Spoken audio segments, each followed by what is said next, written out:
Mugi ingsun paringana karahayon Dimas Werkudara Dimas. Wah, celit barep kakangku. Padha kanthi harja kang dadi piswanmu Dimas Werkudara Dimas. Wah, nampa pangestune barep kakangku. Selamat tekaku barep kakangku. Adimu aku sing ora iso ngaturake tata basa marang sedulur tuwa, ngaturake sungkeming pangabekti sembahku katur marep kakangku. Sena ndak tampa kanthi rasa lega ing penggali ora liwat puja-puji astutinipun kakang kebat tampanana Yayi Sena. Tak pundhoning bun-bunan kurugol marang genggemanku mawana dadi mustika urip kemulyanku mbarep kakangku.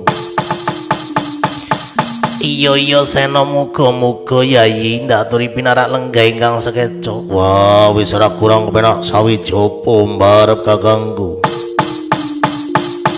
Yayi Arjuna padha kanthi harja Yayi.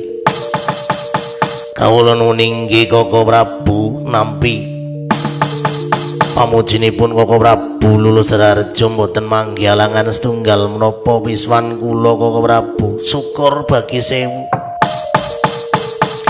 kepareng nyaosaken sungming pangabekti sembah kula konjo Koko Prabu. Yayi Janaka ndak tampa gawe bombong tiasipun kakang.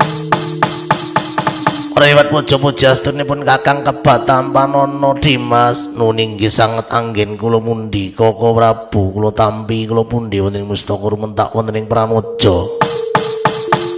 Muga ndadosaken jejimat daging kahiwanan. Muga-muga Janaka iya nakula sedewa mrayogakna wiswanmu. Sendikane pun ngestaken dawuh Koko Prabu, ngestaken dawuh Koko Prabu.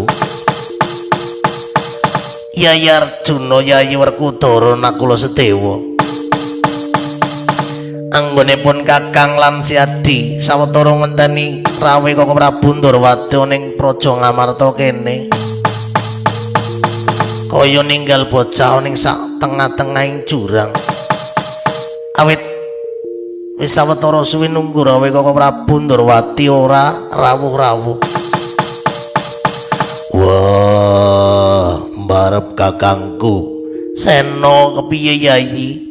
Sing jeneng Kresna criteng kakangku yen ditunggu-tunggu ora tau ana kawusanan kabul kawusanan.